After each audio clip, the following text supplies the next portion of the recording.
talking about the difference between Fantastic Four and Challengers of the Unknown, and he actually not too long ago got a couple showcase books, and he's brought them in. And he's began reading them. If you're not familiar with a showcase book, I don't know if you ever knew this or not, but you worked at a comic book store in the past. Yeah. I managed a comic book store on the west side of Indianapolis. Cool. And when I was there and working there is when the showcase is basically a large compendium almost of just a whole bunch of backstory. It's basically like old stories, but they're all done in black and white, and it's all the original artwork. Right. It's really designed more for people that want to get just story. They're not too worried about collectability or anything like that. They just really want to read the story. They want to find out what happened with it. So these showcase books were what DC has, and then Marvel has kind of the same conceptual thing. I forget what they're called though. They're called. I have two of them. Annuals. Ultimates. No, annuals are were the end of the year. That's true. They're called. I was just looking at. I have the huge one for the Punisher and the huge one for Tales of the Zombie. They're called Ultimate Punisher. Marvel had the Ultimate line. Yeah, no, yeah, it's definitely not attached to that. Of course, I can't remember it, even though I was literally just looking at them. Because IDW does with The Walking Dead, they just call them compendiums. Mm-hmm. But oh well, we'll find it eventually at some point in time. Completely forget. It's a one-word name, of course. It is something like Ultimate or. Of course, like I said, I was literally 10 hours ago looking at my massive wall of comics, and I'm like, oh, there's this. I feel really good. Yes. These are amazing. I can't believe it. Oh, well, we'll find it. There's somebody's reading Essentials. Essential, that's right. There the Essential Punisher, the Essential Tales of the Zombie. Yes, the Essentials. Yes. So they both, and they're reasonably priced. They're somewhere between $10 to $20, depending on where you get them. If you go to your local comic book shop, or if you get them on Amazon or through Marvel or DC.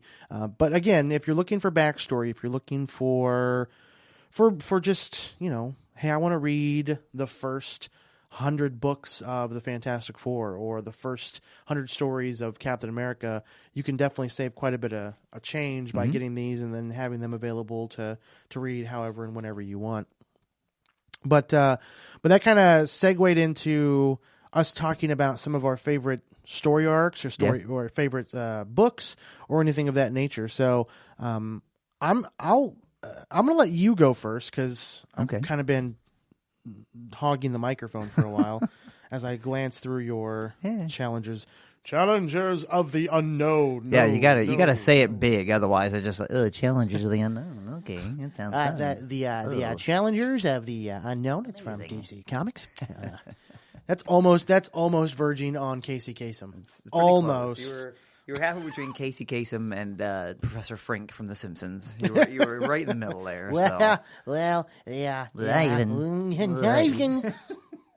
Trademark. We're gonna get sued. No, nobody can do Hank Azaria voices except Hank Azaria. Hank Azaria is freaking amazing. If I was a woman, it'd be weird.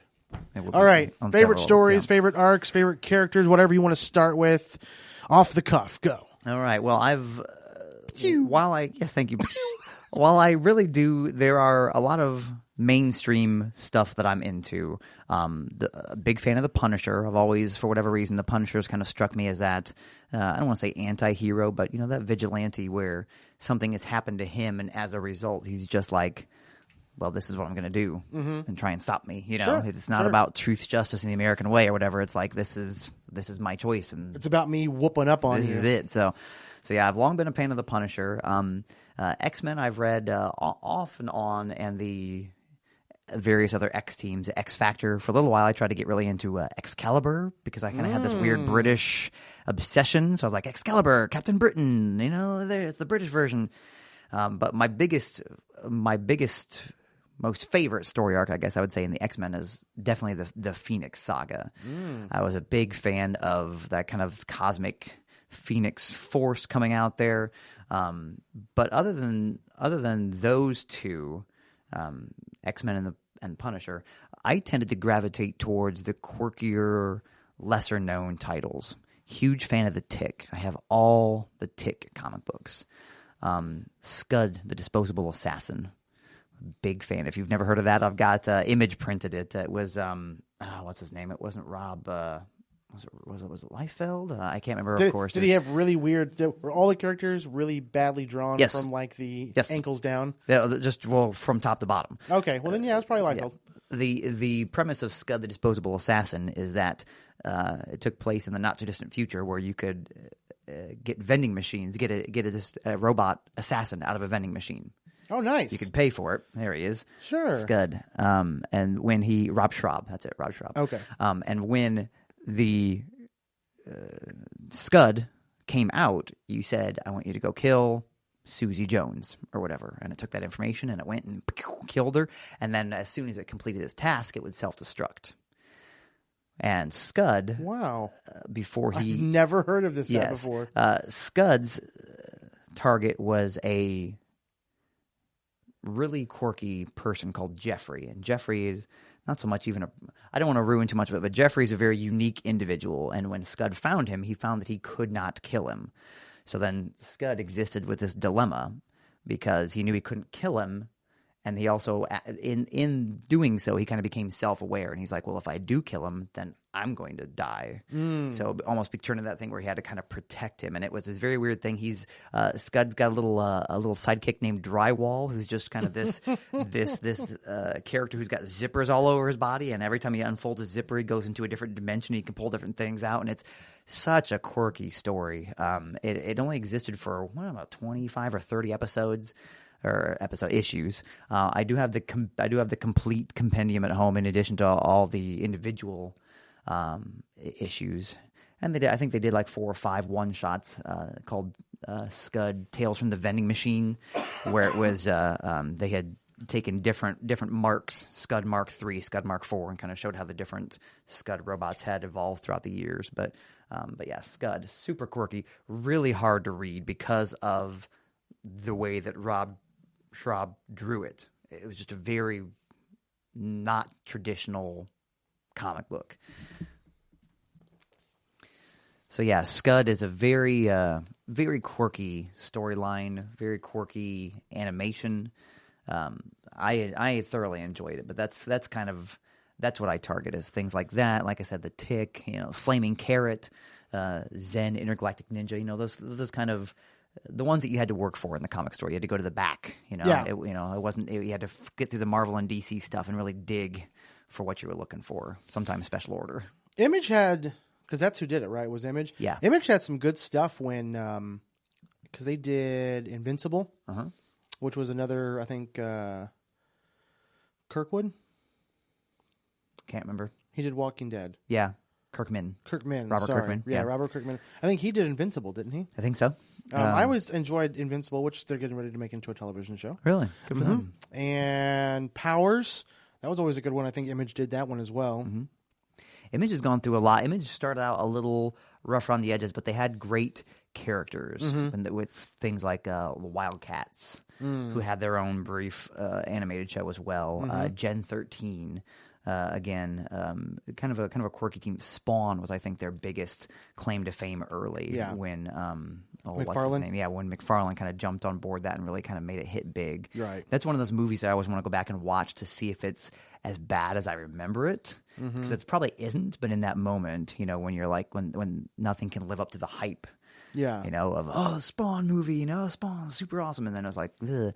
I bet it's a cool movie. Michael J. White was awesome in it. Yeah. I watched it about 2 years ago, and there are a lot of movies that do not hold up. Right. And Spawn, I went back and watched it again.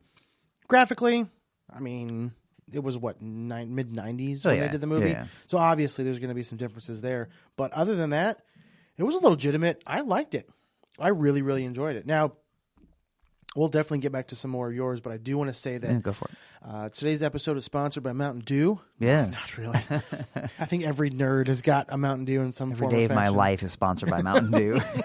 My life is sponsored by Mountain If I Dew. want to make it to 6 p.m., then my day is sponsored by Mountain Dew, yes. I wasn't as big into the smaller named. I was always fascinated more with like the Elseworlds or with like different story arcs. because they always had the normal arc. They always had the normal, okay, Superman's going to fight this other guy, and they're going to fight, and Superman's going to win, and we'll be done with it.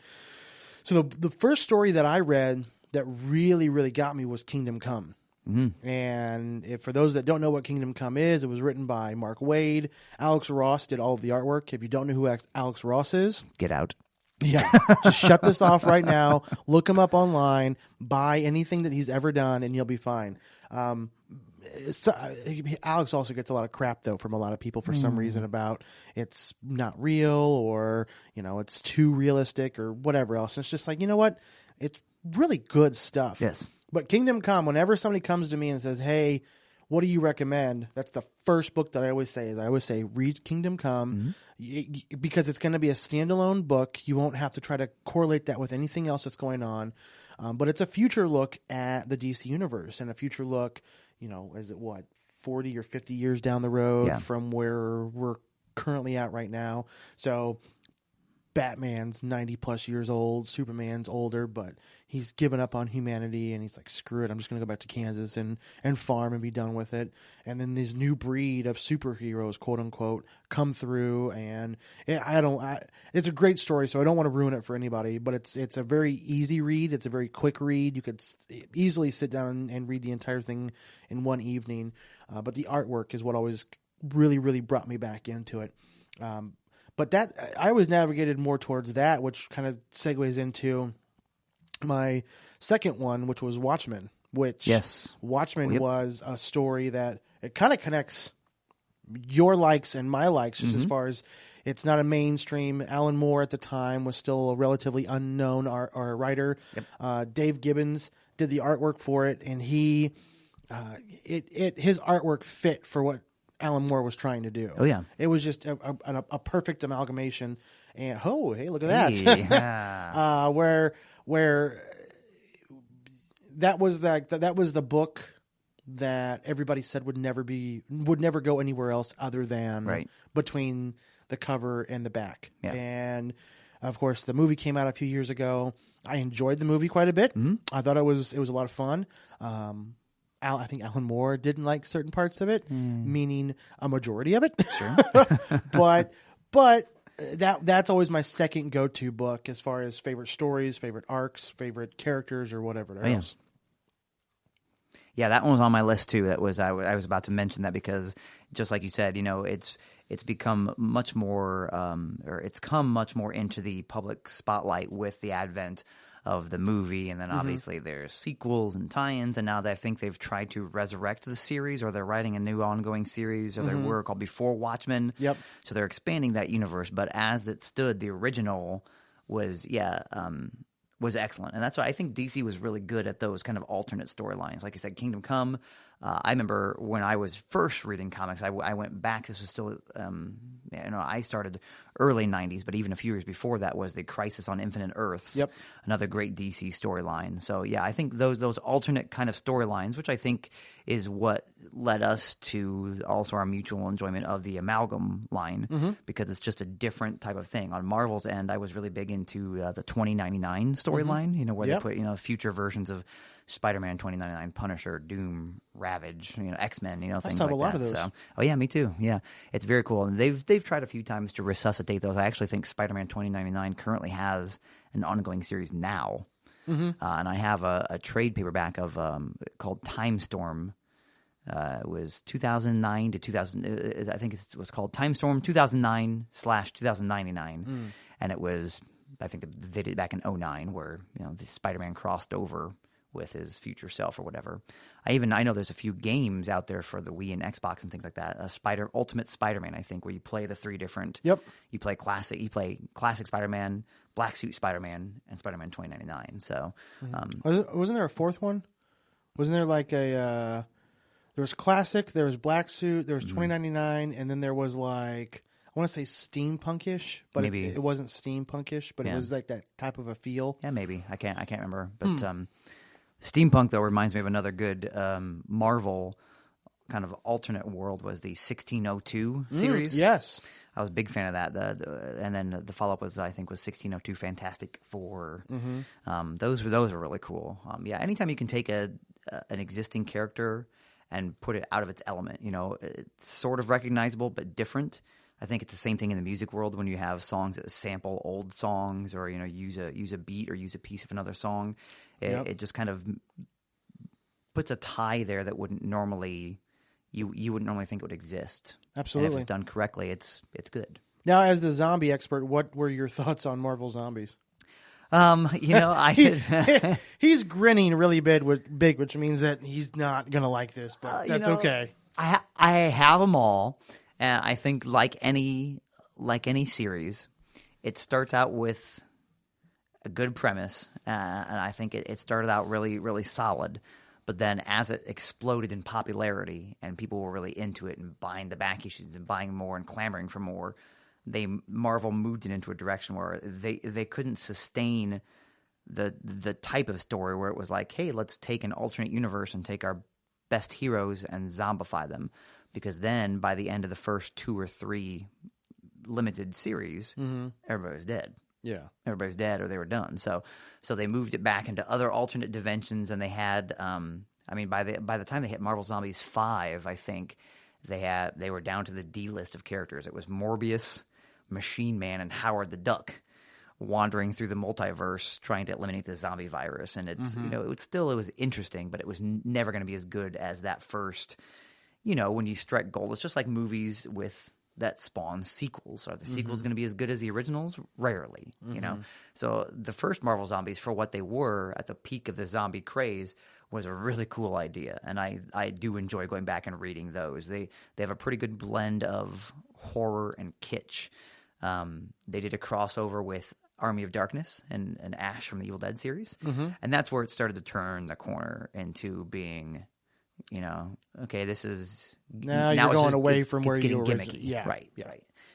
So yeah, I mean, the series on the whole has kind of lost some of its luster, but those first few miniseries, those were really cool. I'm a big fan. That's cool. Yeah. There was a book called Why, The Last Man. And I don't remember if it was Vertigo or if it was Image or who produced it. Ooh, I think it was maybe Vertigo. Maybe. Well, I can't remember. I'll have to look it up. Yeah. On the to the internets. That I enjoyed. I enjoyed that a lot. Yeah. I liked that book from the first book that I read. Although I picked up Why the Last Man and I picked up Walking Dead. I got into both of them at about the same time. Yeah. And I was like, oh shoot. This is very different than the normal superhero stuff that I normally read, right. But it was really, really good. Yeah. And getting into those kind of opened my eyes to the expansiveness of what else was out there. Creative writers that I really enjoyed reading, doing all this other stuff that they like doing. Right. And I'm like, oh, I wasted so much time trying to read everything about Spider-Man or Batman or... I never was big into like Wonder Woman. I was never big into Thor. I always focused. Green Lantern was always my go-to guy. Yeah, that's my go-to guy. But finally being able to step away from the superhero genre and being able to do something very, very different was good for me. Right. Well, I think it goes back to, like we said, even a lot of the standard superhero things that we've been talking about. We've been talking about those kind of alternate versions, those kind of others. I read a lot of Marvel had a series called What If. Yeah, I read a lot of that series because the entire premise was every issue was a different. What if Dr. Doom had been a good guy? Or what if this has happened to this person instead, or whatever. So what if Gwen Stacy didn't die? Exactly, things like that. I know that people will probably at this point in the game think that I think that I'm on the bandwagon or jumped on after the fact or whatever. But I grew up in the '90s reading the 90s version of Guardians of the Galaxy that took place in the 31st century. And one of the Guardians found Captain America's unbreakable shield then, and it kind of inspired him to create this cosmic team together. Now, it's vastly different than what we saw in the movie. In fact, there's only one character that carried over, Yondu, and he was completely different in the movie than what he was in the classics. But things like that, I just like those alternate takes on things. Like you said, we still had love for our favorite characters. I think everybody had a favorite. If I was Punisher, you were Green Lantern, and I can't imagine Well, I'll just ask you what your thoughts were on the Ryan Reynolds movie, because I don't think we've broached this topic yet as your favorite character. Well, we're out of time, so we got to get going, and right, we still will tune in next episode then, because that's all it's going to be. So, my thoughts on the Ryan Reynolds, it was bad. Yeah. I went into it with extremely high hopes, and I think that's what my mistake was. Sure. Because before he did that, he was Wade Wilson in Wolverine Origins, Right. and that just kind of sealed it. That's his character. I think somebody finds a role. Hugh Jackman's not going to play anything else other than Wolverine. He's not going to come around the corner and be like, "Oh, I could be Doctor Strange." Right. Yeah, that's not a problem. And I'm hoping and I'm thinking that Marvel realizes that you can't double up on a lot of these types of things. Yeah.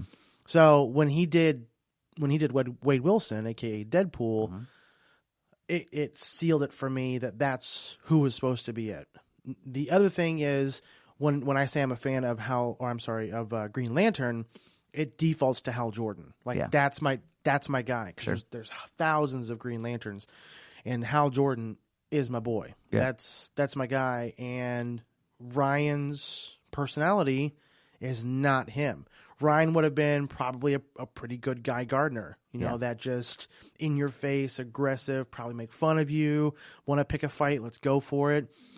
But Hal Jordan needed to be somebody else. And everybody's said this, and I agree with them. I think Nathan Fillion would have been an amazing Hal Jordan. He could have been that suave, Carol Ferris, hey, how's it going?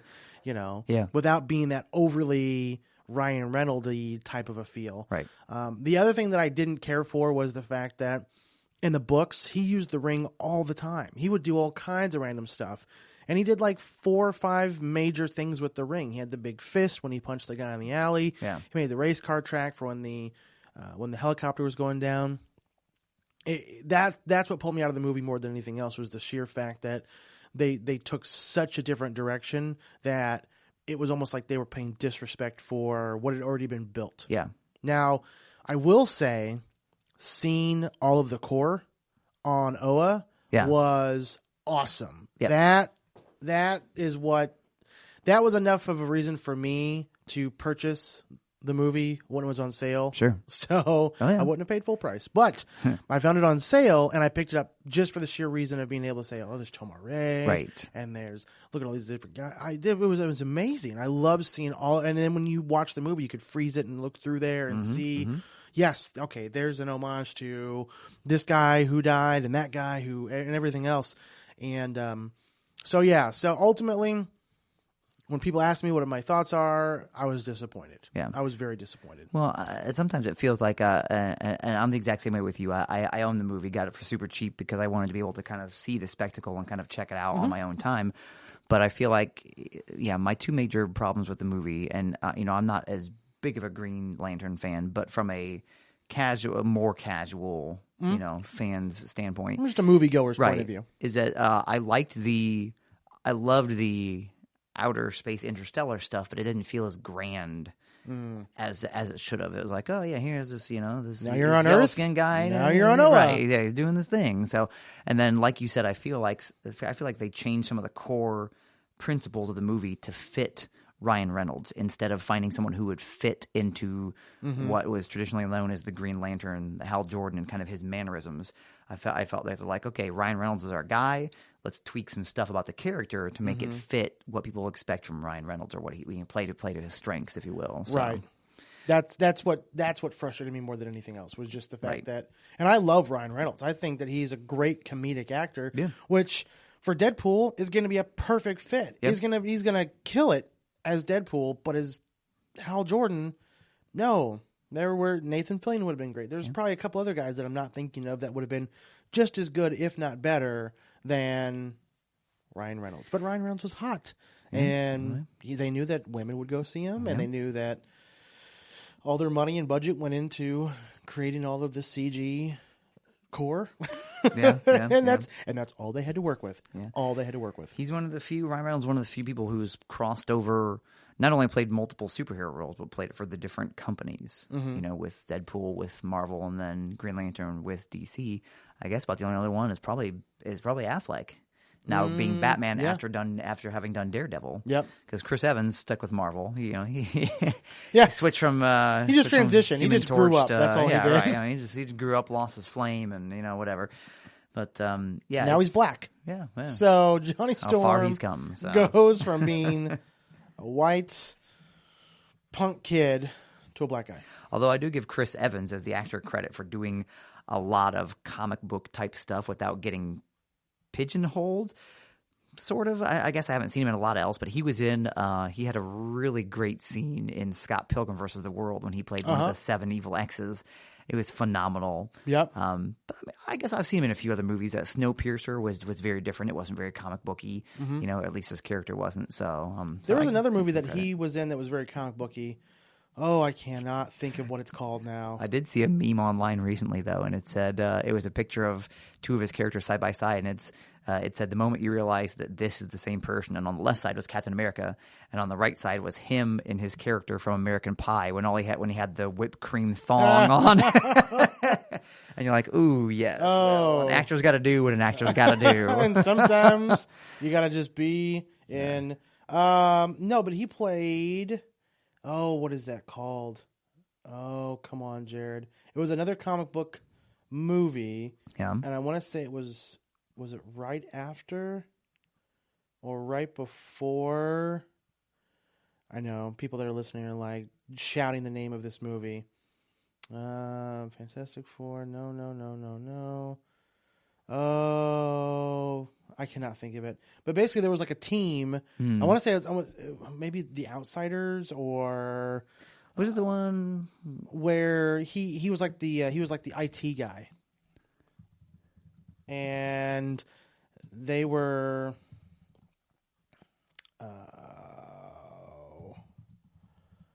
I can't think of what it is. Oh, well, we'll move forward. The Losers. That's what it is. The Losers. There it is. 2010. Zoe Saldana in that one with him? That she was. That's right. Yeah. And he was in it. Zoe was in it. A couple other guys were in it. I'm not sure I ever saw that one. It was the movie itself. I kind of liked it. It wasn't too bad. But again, based off of a graphic novel. Right. And is that another DC property, or was that a... Losers was it like an Image or IDW? I can't remember. No, it's not Marvel. No, not Marvel. I don't think it was DC. I really don't think it was DC, but I could be wrong. I have not looked it up in a very, very long time. My initial thought is Image, but totally could be wrong. Dark Castle? Or maybe it's a Dark Horse? Dark Horse? Okay, I could be Dark Horse. Oh, well. It's all good. Oh, well. So, yeah. So, anyway, part of the entire story there. Yes. Chris Evans, if it's a comic book movie, he'll be in it in some form or fashion. He could do it. Doesn't matter what it is. It could be geeky IT guy or Captain America or Johnny Storm. He'll be in it in some form or fashion. There you go. So, finally for me, kind of wrapping up some of the favorite story arcs and whatnot, I actually really dug Civil War. Yeah.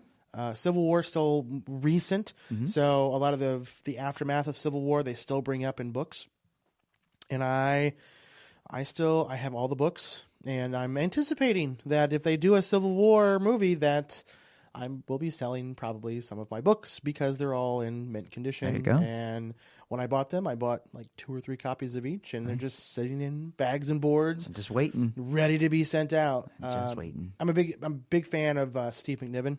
The artist. Sure. Mark Millar I think he's a good writer, but but that's how that goes. So anything new? I know that you had posted something on your website, thegorescore.com, on a blog posting about a zombie hideout. Or an official like hut. What is this that you? Yeah, we found. One of the things we try to do on the Gore Scores is kind of daily, kind of give little news tidbits here and there and things like that. And that was this morning found somebody that was selling a zombie kind of like a zombie cabin. You kind of build your own. It gives you all the tools you need with all the the chain link, the fence, the barbed wire, and all that fun stuff. But the big selling point, the kind of the quirk of this, is that the company who is the company who was making it. Sorry, the company who was making it. It was guaranteeing it to be zombie proof, 10 years anti-zombie guaranteed.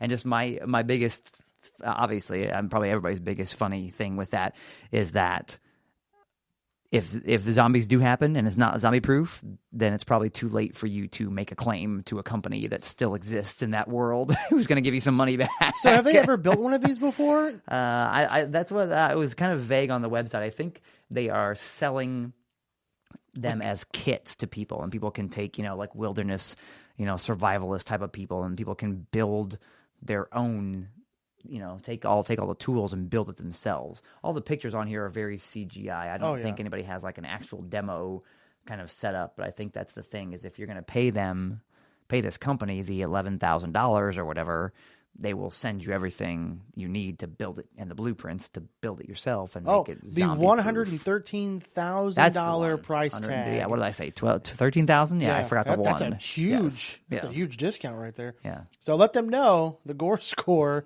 will give you a discount when you go and you purchase this. Tell them Tony sent you. Yeah, Tony sent you, and he'll give you a $10,000 or $100,000 discount.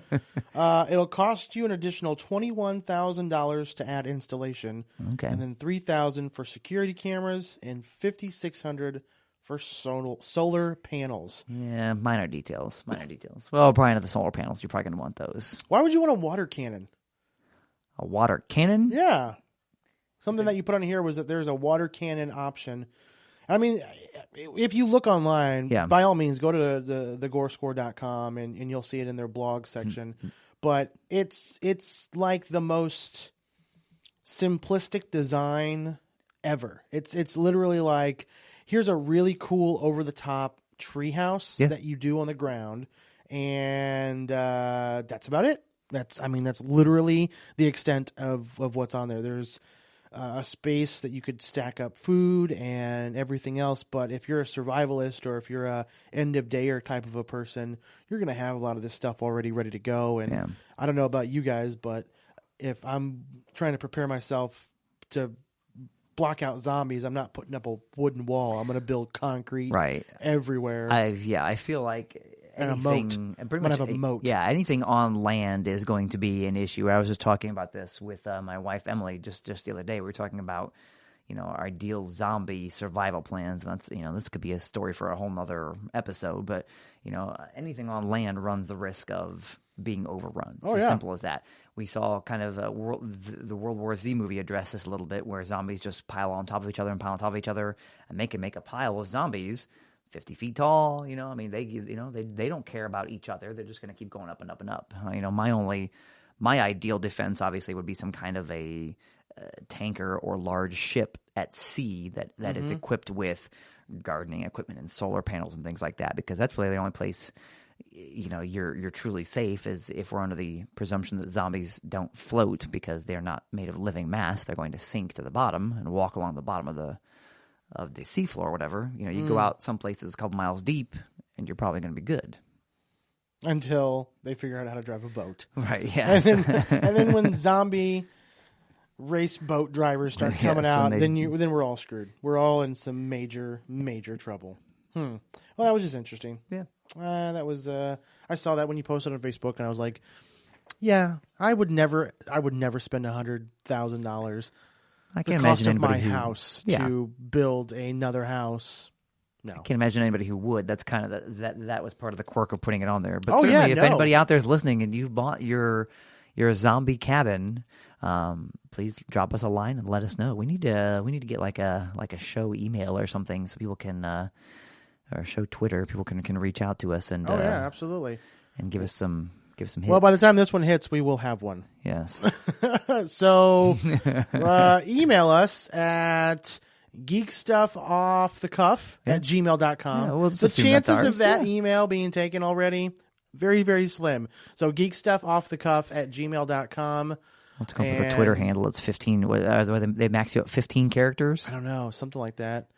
GSOTC, maybe our It's going to initials. be I don't some know. weird jacked up. We'll just go with email for right now. Yeah, that's and then fine. we'll expand from there. Come find us. Yeah, find us where we're at.